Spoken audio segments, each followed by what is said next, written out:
Oh, get excited. There's our guy, Andy Katz. The first bracket of the year, and Nebraska's a 1 seed.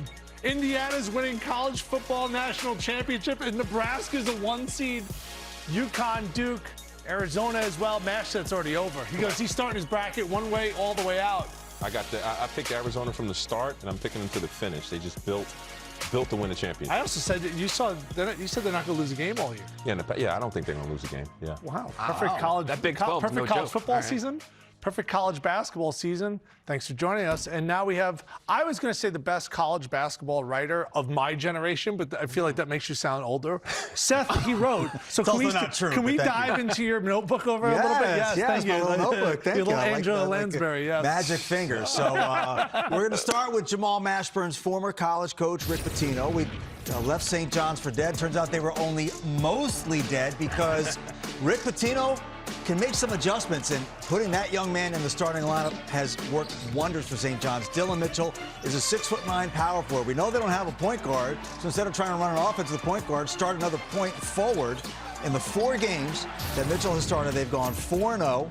He has 14 assists to 5 turnovers. So they've got 3-point forwards alongside Bryce Hopkins and Zuby Ejiofor. And most importantly, of those 4 wins, 3 of those were quad 1. So they now have 4 quad 1 wins. A couple weeks ago, they were on the bubble. Some of these bracketages actually had them out of the field. They are now cleanly in the field, and in my opinion, clearly the second best team inside of the Big East. Now, a lot of talk about Darryn Peterson coming back to Kansas.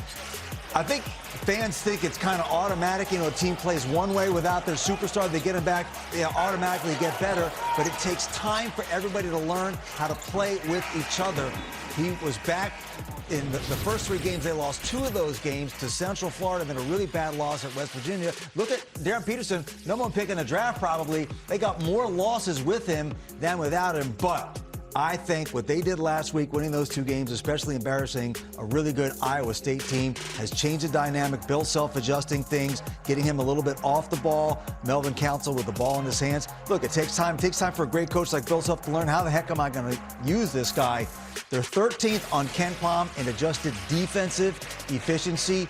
Do not get it twisted. This team is very capable of winning the national championship. I talk about Bill Self. He has had 2 heart procedures, including a very scary episode this past summer on the golf course where he got stents put in for a 2nd time. Wasn't feeling well this week, went to the hospital. So he's not coaching. They're playing at Colorado tonight. They expect him to come back on Saturday. Hopefully he's okay. But like I said, this is a man with 2 heart procedures. Really unfortunate news out of Illinois. Kylan Boswell out for a month with a hand injury. At least he is coming back. Braden Huff at Gonzaga is not. He was part of that 2-headed monster in the paint alongside Graham Ike, devastating for the Zags. And some good news, finally, at USC. Alijah Arenas, familiar last name, Father Gilbert, one of the top freshmen in the country, had a frightening car accident over the summer, almost died from smoke inhalation, and then he injured his knee. Initially, they say he's going to be out for the season. Eric Musselman told me all along, kid says he's going to play.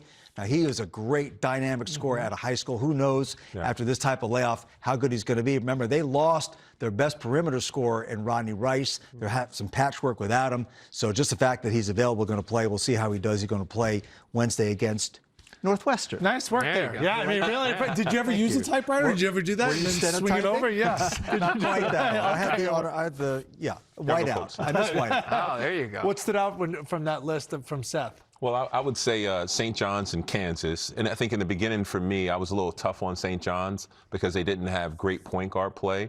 I thought the Dalen Mitchell getting back into the starting lineup, I think that brought a level of, if he can do it, we all can sacrifice in some regard. He's athletic. My one concern with St. John's is when you get them in the half court, can they really score? They can play transition and play off their defense. Kansas, in my opinion, Seth is 100% right. They're a national championship team when Darryn Peterson's in that particular lineup. You've been saying that, and I wasn't sure what you were talking about, but now I'm starting to see it a little bit more. Well, when you start to bring in a guy that's going to take all the shots, and you've been in locker rooms before, we all have, you know who the guy is. Everybody knows who the guy is, and sometimes you have to acclimate to that, but while he's been out, everybody else has developed. And they become much more secure in their role. And now he can just go and play. He's a two guard. You know, in this day and age of basketball, two guards can be combo guards, but he can shoot it really well. He can play off. And then you have other guys like the Council Jr. kid has really improved. They got bigs that are very versatile, can play defensively and offensively. I really like what Kansas has been able to do. Yeah, Melvin Council's been outstanding. He was the revelation whenever Peterson was out. So I think there's no team in the country that we have a bigger question mark on what their ceiling is. It could be national champion. It could be Final Four. We don't know. Like, we will find out as they kind of gel together. We hope Coach Self is healthy and able to lead that journey. Jock Vaughn will be in his stead tonight. For St. John's, maybe I don't pay enough attention to bracketology in January. There was no way in hell they weren't making the big dance. There just wasn't going to happen, and here's why. In this league right now, you can stack wins. There's a lot of teams that are cannibalizing each other without great wins. We're trying to find out outside of UConn who are some of those dominant teams, who are going to be consistent teams. I felt best about St. John's ability to defend, to rebound, sometimes, I should say offensively, more than anything else, and get out and transition, that they could stack enough wins to get themselves in the dance. The question remains to be, with them too, what is their ceiling? We used to think it was national championship. I don't think it's that. I don't think it's Final Four. But where will they end? They could still grow a lot in the next 6 weeks. You know, speaking of Final Fours, Braden Huff is my neighbor in Glen Ellen, Illinois, so I've followed his career ever since he's been a teenager.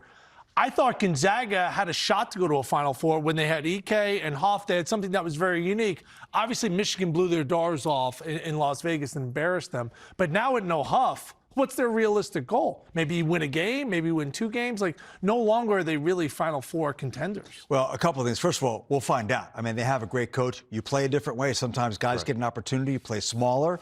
You spread it. They have some really good point guard play, and that's been evolving.